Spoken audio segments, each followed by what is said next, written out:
Bismillahirrahmanirrahim. Yang perlu diketahui dalam masalah alam barzah adalah semua orang yang punya dosa, dan tidak sempat bertaubat di dunia, maka sudah cukup mendatangkan azab kubur padanya. Walaupun dia belum tentu masuk ke neraka. Karena untuk masuk ke neraka harus ada timbangan amal hari kiamat. Jadi kalau orang kafir dan orang musyrik, orang munafik itu tidak lagi timbangan amal. Mereka sudah langsung diseret ke dalam api neraka. Jadi timbang amal ini adalah orang-orang yang beriman. Orang yang beriman kepada Allah tapi masih punya dosa, maka ditimbanglah amalnya. Melalui timbangan ini nanti dilihat, kalau amal baiknya lebih banyak, maka dia masuk dalam surga.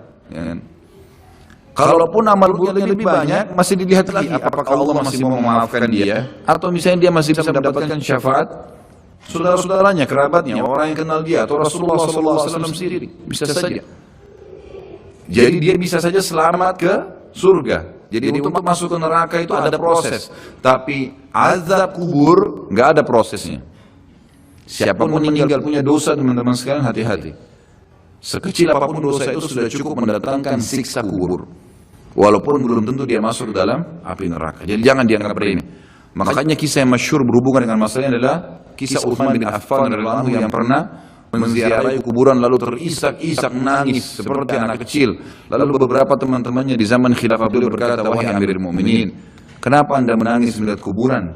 Padahal Nabi SAW sudah menjamin buat Anda surga. Dan Anda ini siapa? Terkenal anak mantunya Nabi SAW, dapat jaminan surga, dan Nabi sebutkan lisannya langsung, Utsman di surga, dijamin. Bagaimana bisa Anda menangis seperti ini?" Jawaban Utsman radhiyallahu anhu sangat bijak. Orang yang beriman dan berilmu punya jawaban yang tepat. Dia mengatakan Rasulullah SAW menjamin buat saya surga, tapi tidak menjamin saya selamat dari siksa kubur. Dari mana jaminan saya disiksa dulu di kubur? Nanti saya masuk surga, betul. Tapi di kubur disiksa dulu karena masih ada dosa. Maka pemahaman yang dikeluarkan oleh para ulama tentang tadi saya bilang, dosa itu sekecil apapun sudah cukup untuk membuat adanya siksaan, gitu kan? Itu karena pernyataan Utsman bin Affan yang menyebutkan statement tadi. Gitu ya.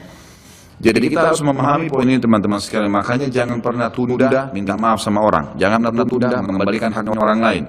Jangan pernah menganggap remeh dosa-dosa kecil. Tidak boleh sama sekali. Karena kita akan lihat nanti salah satu penyebab azab kubur adalah tidak cebok pada saat kencing. Masalah kecil yang dianggap kecil oleh orang. Gitu kan? Banyak orang anggap remeh. Maaf, banyak saudara-saudara kita yang membawa taksi, kendaraan umum di luar sana, kemudian kadang-kadang kita lihat di pinggir jalan kebelet kencing, main mampir sembarangan saja, ya, kencing sembarangan, tidak membersihkan dirinya, ini berbahaya, penyebab azab kubur. Kata ulama, kalau kencing saja itu sudah menjadi penyebab, bagaimana dengan buang air besar, bagaimana dengan orang junub tidak mandi, bagaimana dengan hal-hal yang lebih besar lagi, gitu kan? Karena memahami hukum-hukum syar'i seperti ini, kalau hal yang kecil saja dilarang, berarti hal yang besar lebih pantas untuk dilarang. Kalau hal kecil saja mendatangkan azab, berarti hal yang lebih besar lebih pantas mendatangkan azab. Jadi harus hati-hati, gitu kan? Kalau amal ibadah kecil kita kerjakan sudah besar pahalanya, bagaimana dengan amal yang wajib misalnya, atau amal yang besar kita kerjakan? Kalau umrah fadilahnya besar, berarti haji lebih besar.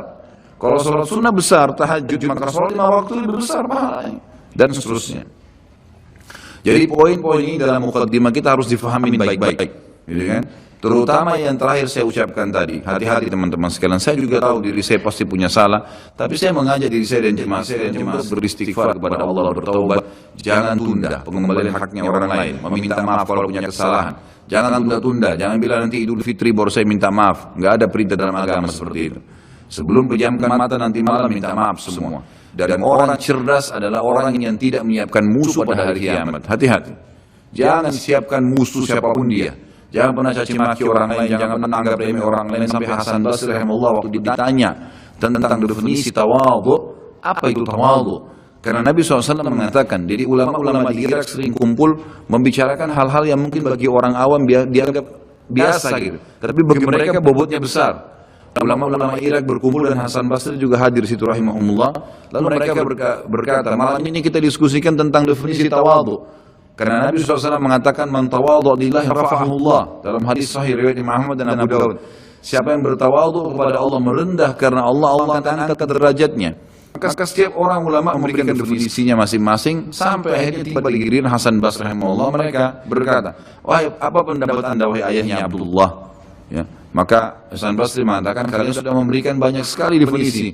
Kalau menurut saya tawadhu ialah jangan kau lihat siapapun muslim di depan matamu, ya, kecuali kau sudah langsung menanamkan dalam dirimu kalau dia lebih baik daripada kamu.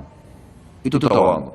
Siapapun dia, mau dia cuma mengungut sampah di pinggir jalan, mau dia cuma ini, mau dia cuma itu, tetap kita harus menganggap dia lebih baik daripada kita, sehingga tidak ada celah untuk menganggap diri kita lebih baik. Dan akhirnya muncul kesombongan, karena hadis jelas.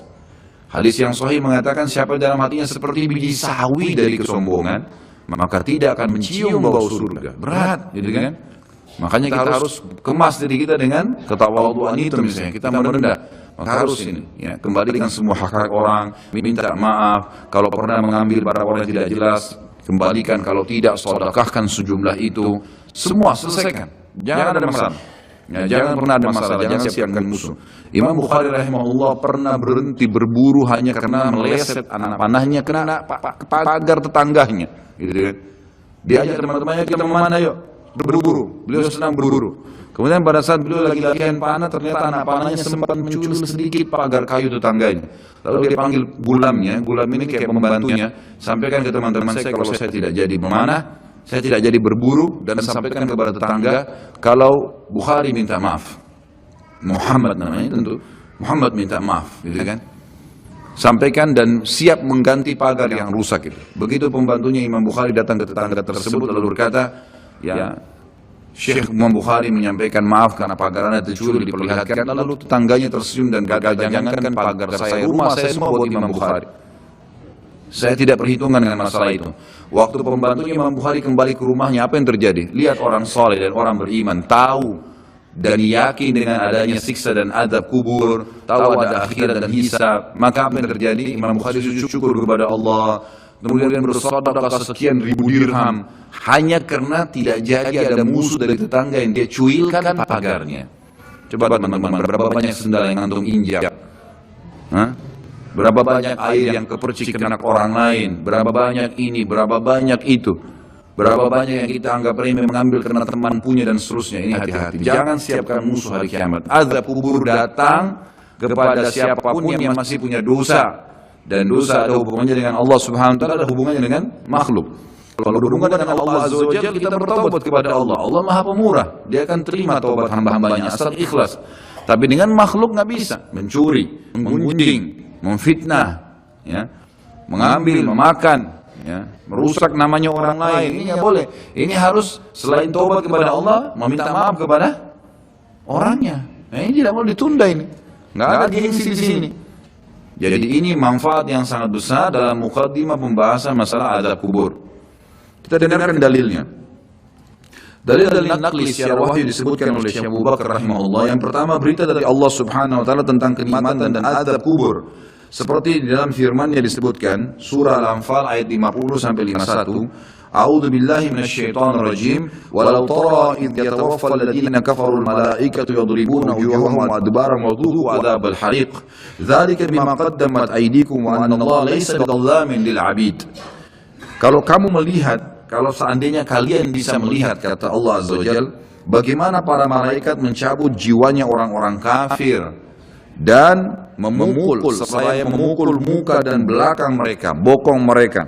Dan dikatakan pada saat itu, rasakanlah oleh kalian siksa neraka yang membakar. Tentulah kalian akan merasa ngeri. Demikian itu disebabkan oleh perbuatan tangan kalian sendiri. Sesungguhnya Allah sekali-kali tidak menganiaya hambanya. Kata ulama tafsir yang dimaksud adalah pada saat dicabut ruhnya, dihantam wajah dan bokongnya, kemudian dirasakan rasa panas. Pada saat dimasukkan ke kuburan, dia akan merasakan juga panasnya api sampai dibangkitkan pada hari kiamat. Ini makna tafsir dari ayat. Juga dihubungkan dengan yang lainnya adalah Allah Subhanahu wa taala menutup ayat ini sambil berkata, itu karena perbuatan tangan kalian sendiri. Kata ulama tafsir, Allah Azza wa Jalla dengan kemahamurahannya, walaupun orang kafir, Fir'aun menantang Allah menganggap dirinya Tuhan, masih didakwahi dan sampai detik terakhir sebelum dia ditenggelamkan masih diberikan kesempatan untuk taubat. Makanya kata Nabi SAW, wala yahliku illa halik, tidak ada orang yang masuk neraka kecuali orang yang bobrok, Karena sampai dia mau meninggal, sinyal Allah terus datang untuk taubat. Baik dari lisannya orang lain kah, fenomena yang terjadi kah, ada saja. Maka orang yang cerdas harus bisa mengambil pelajaran. Teman-teman, ulama juga menitikberatkan begini. Setiap azab Allah akan datang yang besar. Allah selalu datangkan azab yang kecil sebagai peringatan. Sebelum seseorang itu rubuh hotelnya, terbongkar aibnya karena dia berzina, akhirnya dibuka orang seluruh dunia bisa melihat. Maka pada saat pertama dia mau berzina, Allah Subhanahu wa taala tanamkan rasa takut dalam dirinya, khawatir ketahuan. Tangkap dak sinyal itu? Enggak, tetap ngotot jalan. Baik, setelah itu Allah Subhanahu wa taala buat pasangannya telepon. Ada temannya telepon, gitu kan? Atau pasangan yang sedang dia akan ini juga begitu. Tetap juga tidak mau. Maka mungkin digerebek pada saat dia masuk di hotel, kemudian ketahuan, dipublikasikan oleh polisi, masih juga diulangin, maka sekalian Allah rubuhkan tempat itu dengan gempa, kemudian terbongkar lebih besar aibnya. Seperti pernah terjadi di Mesir begitu. Akhirnya rubuh sebuah hotel yang memang selalu dipakai untuk zina, dan banyak sekali, subhanallah, dengan hikmah Allah, orang-orang yang berzina meninggal sementara mereka lagi berzina dan tidak rusak badannya di hotel itu, sementara hotelnya hancur. Allah datangkan azab yang besar setelah datang tahapan-tahapan yang kecil. Harus sadar. Allah juga datangkan keimanan yang sangat besar setelah kita berusaha mendatangi iman-iman yang kecil, gitu kan? Berbuat dulu amal-amal soleh, nanti Allah akan datangkan keimanan. Terus kita jaga, akan datang keimanan yang besar sekalian, yang akhirnya kita sudah betul-betul siap untuk berkorban di jalan Allah Subhanahu wa taala. Jadi ini yang dimaksud dengan firman Allah tadi di penutupan ayat Al-Anfal ayat 51, itu adalah perbuatan tangan kalian sendiri. Sampai sebelum meninggal, sebenarnya kalian masih bisa selamat dari azab kubur, dari azab akhirat, dari siksaan malaikat dalam mencabut ruh, asal memang kalian dasarnya taubat. Kemudian firman Allah Subhanahu wa taala juga di dalam surah Al-An'am ayat 93 sampai 94. A'udzu billahi minasyaitonir rajim. Walau tara idz zalimuna fi gamaratil maut wal malaikatu basitu aydihim akhriju anfusakum al-yawma tujzauna 'adzabal huni bima kuntum taquluna 'ala Allahi ghairal haqqi wa kuntum 'an ayatihi tastakbirun. وَلَقَدْ جِئْتُمُونَا فُرَادَى كَمَا خَلَقْنَاكُمْ أَوَّلَ مَرَّةٍ وَتَرَكْتُمْ مَا خَوَّلْنَاكُمْ وَرَاءَ ظُهُورِكُمْ وَمَا نَرَى مَعَكُمْ شُفَعَاءَكُمُ الَّذِينَ زَعَمْتُمْ أَنَّهُمْ فِيكُمْ شُرَكَاءُ لَقَدْ تَقَطَّعَ بَيْنَكُمْ وَضَلَّ عَنكُمْ مَا كُنْتُمْ تَزْعُمُونَ. Alangkah dahsyatnya sekiranya kalian bisa menyaksikan bagaimana orang-orang zalim. Zalim di sini kata ulama masuk kafir dan fasik. Fasik ini muslim, masih banyak dosanya, tidak sempat taubat. Kalau kalian bisa melihat bagaimana pada saat mereka berada dalam tekanan-tekanan sakaratil maut, proses dicabutnya ruh, sedang para malaikat memukul dengan tangannya sambil berkata, keluarkan nyawa kalian. Di hari itulah kalian akan dibalas dengan siksaan yang menghinakan. Siksaan mulai dari cambukan malaikat, masuk di alam barzakh, dan nanti di akhirat. Karena kamu selalu mengatakan terhadap Allah perkataan yang tidak benar, dan karena maksudnya setiap kali diingatkan ini Allah larang loh, nggak apa-apa, ini Allah perintahkan, ya sudah kamu aja yang kerjain. Selalu berkata yang tidak benar terhadap Allah. Dan juga kamu selalu menyombongkan diri terhadap ayat-ayatnya. Dan sesungguhnya kalian datang pada kami pada saat ini sendirian, sebagaimana kami ciptakan pada mulanya. Dan kalian tinggalkan di belakang kalian di dunia apa yang telah kami karuniakan kepada kalian, rumah, kendaraan, harta, dan seterusnya. Dan kami tiada melihat beserta kalian pemberi syafaat yang kalian anggap bahwa mereka itu sekutu-sekutu Allah di antara kalian. Mana teman-teman? Mana patung yang disembah? Mana jimat yang dipakai? Mana jin yang sering dipanggil? Kata Allah, tidak ada mereka semuanya. Sungguh telah terputuslah pertalian antara kalian, dan telah lenyaplah dari kalian apa yang dahulu kalian anggap sebagai sekutu Allah. Ayat ini menjelaskan kepada kita ada proses kematian dan pindahnya ke alam barzakh. Kemudian surah At-Taubah ayat 101 berbunyi, a'udzubillahi minasyaitonirrajim. Sanu'adzibuhum marrataini thumma yuraduna ila 'adzabin 'adzim. Nanti mereka akan kami siksa 2 kali, kemudian mereka akan dikembalikan pada azab yang besar. Di sini dimaksud kata ulama tafsir, kami akan berikan mereka azab 2 kali di alam barzakh dan di alam akhirat bagi orang-orang yang kafir. Ya. Ini berarti penyebutan ada 2 kali siksa, di alam kubur ada siksa dan juga ada di akhirat nanti. Kemudian surah Ghafir ayat 46, ini cerita Allah SWT sampaikan tentang Fir'aun. Disiksa dulu di alam barzah, baru kemudian dimasukkan ke neraka. Jadi 2 kali juga diazab. A'udzu billahi minasyaitonir rajim. An-naru yu'raduna 'alaiha ghuduwan wa 'ashiyya wa yawma taqumu as-sa'atu adkhilu 'ala fir'auna ashaddal 'adzab. Kepada mereka ditampakkan neraka pada pagi dan petang di kuburannya. Dan pada hari terjadinya kiamat dikatakan kepada malaikat, masukkanlah keluarga Fir'aun dan kaumnya ke dalam azab yang sangat keras. Kata ulama tafsir, makna ayat ini jelas akan ada azab alam barzah dan juga ada azab akhirat bagi Fir'aun atau orang yang kafir. Bagi orang-orang yang beriman, Allah Subhanahu wa taala akan memudahkan mereka menjawab pertanyaan malaikat di kuburan. Dan itu Allah sebutkan dalam surah Ibrahim ayat 27. Berarti ada proses di alam barzah. Kalau tadi orang-orang kafir dan fasik itu tersiksa, maka ini adalah orang-orang beriman bisa menjawab pertanyaan. Kata Allah Subhanahu wa taala, a'udzubillahi minasyaitonir rajim, yutsabbitullahu alladhina amanu bil qawli tsabit fil hayatid dunya wa fil akhirah wa yudhillullahu adh-dhalimin wa yaf'alullahu ma yasha'. Allah meneguhkan iman orang-orang yang beriman dengan ucapan yang teguh di dalam kehidupan dunia dan di akhirat. Kata ulama tafsir, kehidupan dunia adalah orang-orang beriman kalau pelajari agamanya, setiap kali ditanya kenapa kamu sholat, kenapa kamu puasa, kenapa kamu jujur, kenapa kamu begini, maka dia bisa menjawabnya di dunia dan di akhirat. Kata ulama tafsir, akhirat adalah pertanyaan malaikat di kuburan dan juga nanti pada saat ditimbangan amal hari kiamat. Dan Allah menyesatkan orang-orang zalim dan berbuat apa yang dia kehendaki. Maksudnya orang-orang zalim tidak bisa menjawab pertanyaan malaikat di dalam kuburan.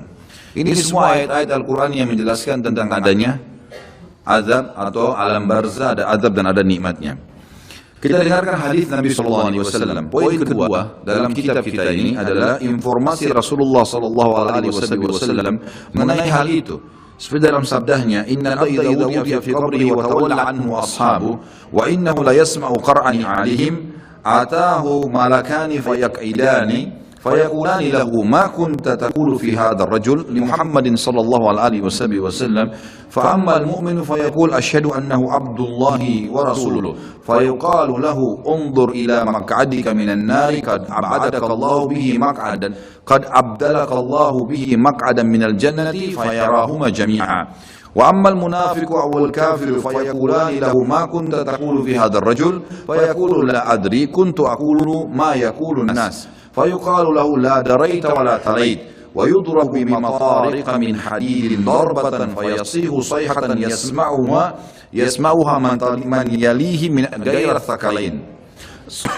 Sesungguhnya seorang manusia apabila telah diletakkan di dalam kuburnya dan ditinggalkan oleh para pengantarnya, sesungguhnya ia masih mendengar bunyi gesekan sendal mereka. Lalu ia didatangi oleh 2 malaikat, kemudian 2 malaikat itu mendudukkannya dan berkata kepadanya, bagaimana menurut keyakinanmu tentang laki-laki itu?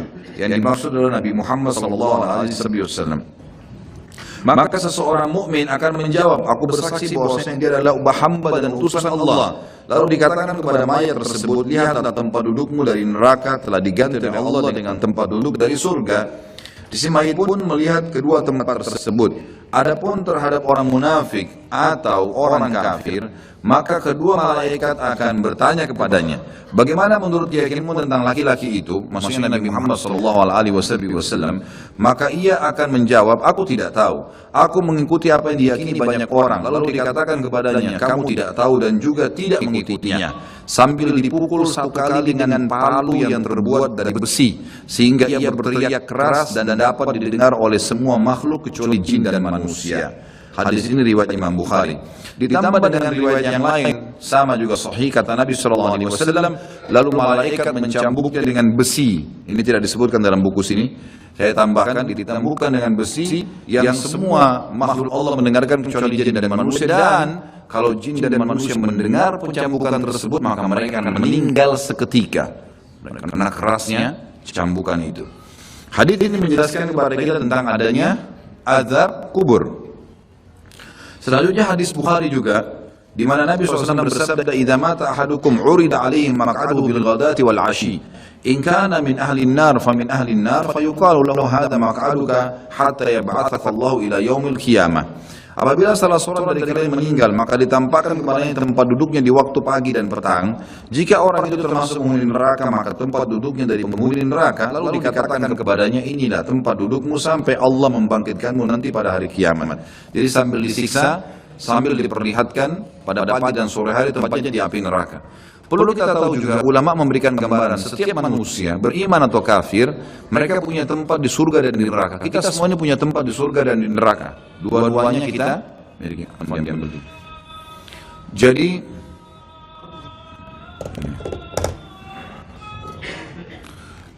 Jadi kita semuanya punya tempat di surga dan di neraka. Punya tempat di surga dan di neraka. Kalau seseorang mukmin meninggal dunia, maka tempatnya di surga ditempati oleh dia dan tempat di neraka diberikan kepada orang kafir. Kalau dia meninggal dalam keadaan kafir, atau dia munafik, atau dia musyrik, kekal di api neraka, maka dia akan mendapatkan tempatnya di neraka dan tempat di surga diberikan kepada orang-orang yang beriman. Karena hadis ini menjelaskan kepada kita, tempatnya diberikan yang di neraka misalnya, tempatnya diberikan yang di surga, gitu kan, diberikan, maka diberikan kepada dia tempat yang layak dia dapatkan. Kalau dia beriman tapi masih punya dosa, layak masuk neraka dulu, maka dia akan tempati tempatnya di neraka.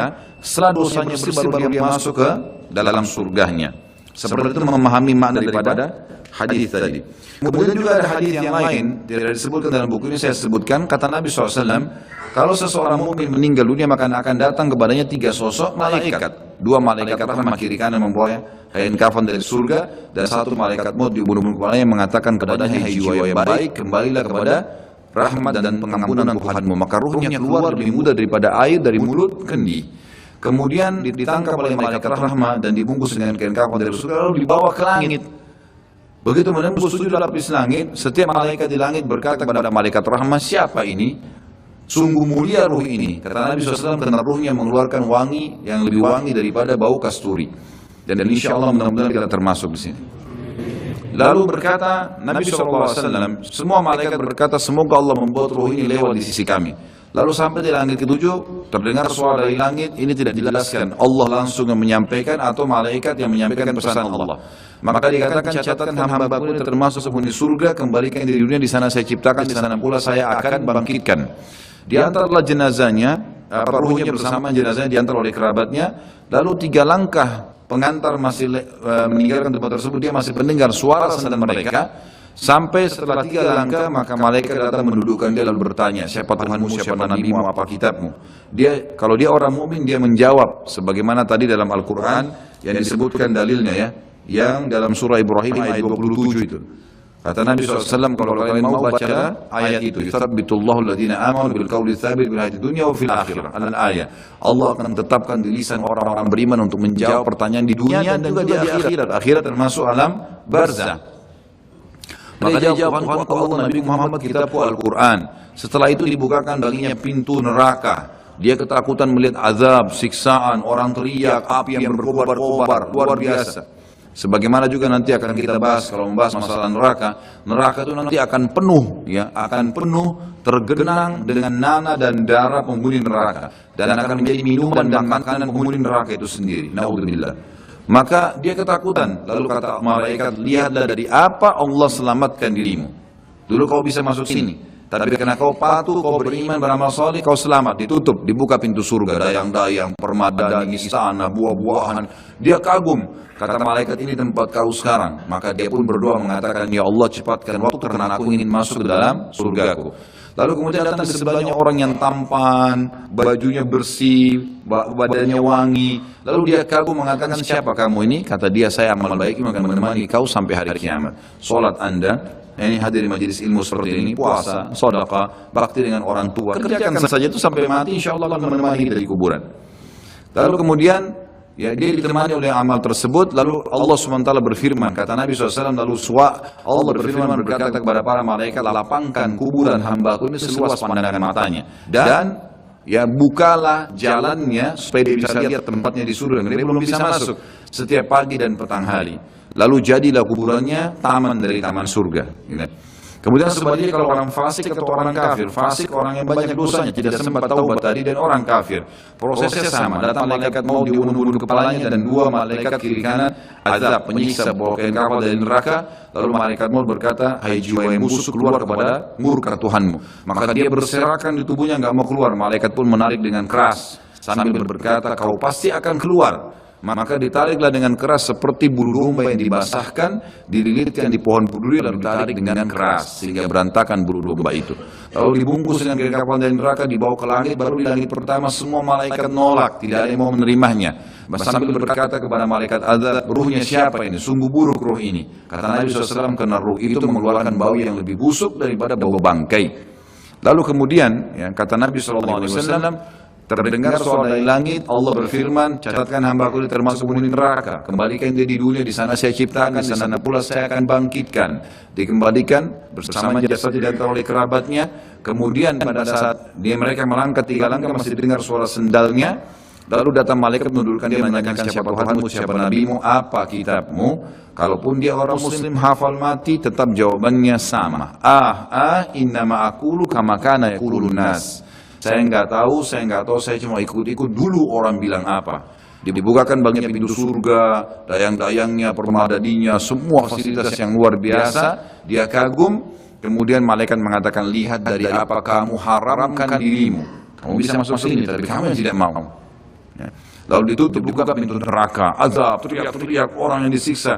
Lalu dia ketakutan, kata malaikat, ini tempat kamu sekarang, tidak bisa kamu lari darinya. Maka dia berdoa mengatakan, ya Allah jangan cepatkan waktu karena aku tidak ingin masuk ke dalam nerakaku.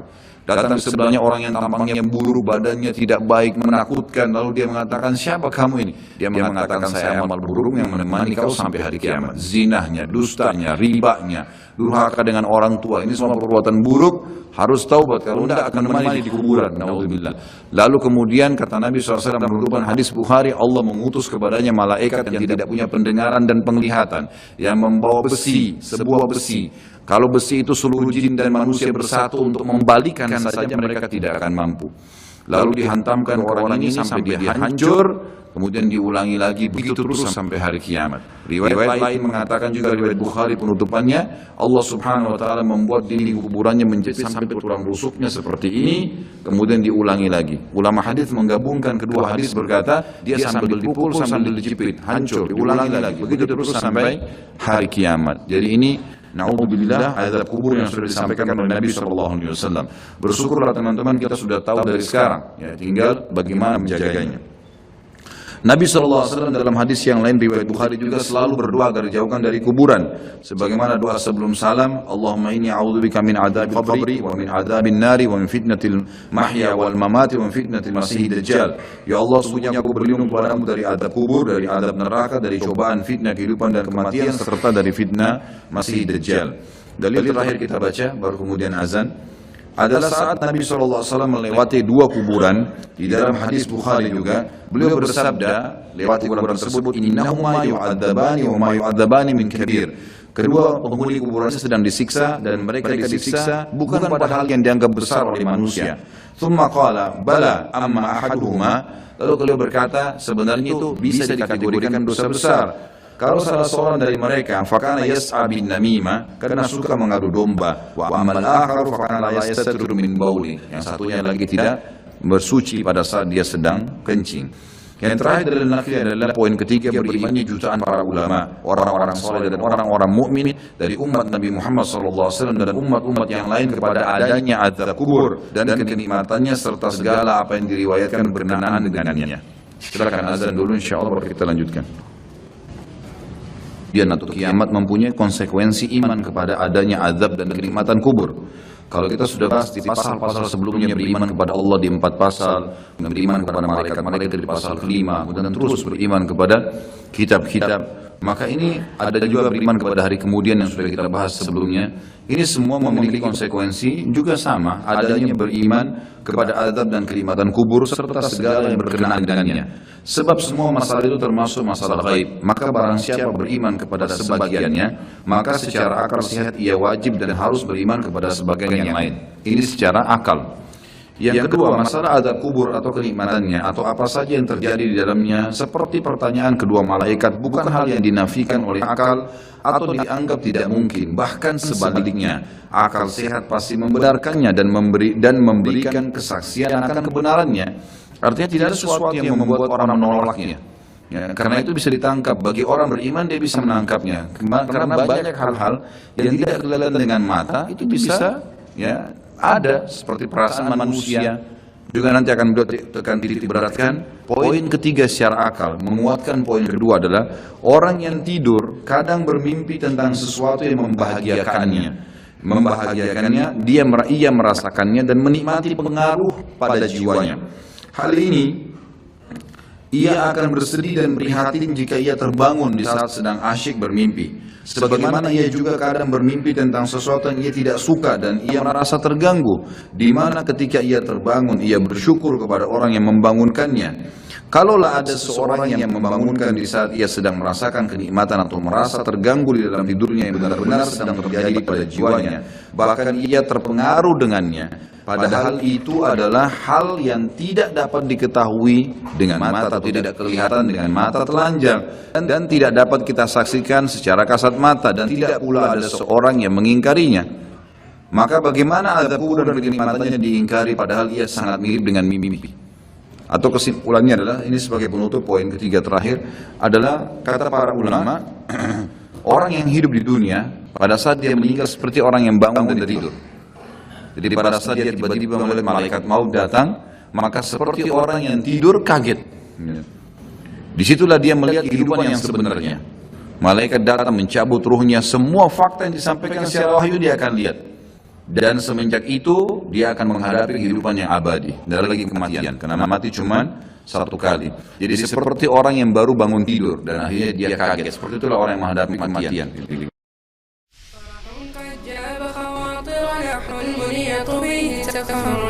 أيام الجد قضيناها وهنا الإنجاز يسامرنا فرح قد جاء خواطرنا حلم يطويه تخرجنا أيام الجد قضيناها وهنا الإنجاز يسامرنا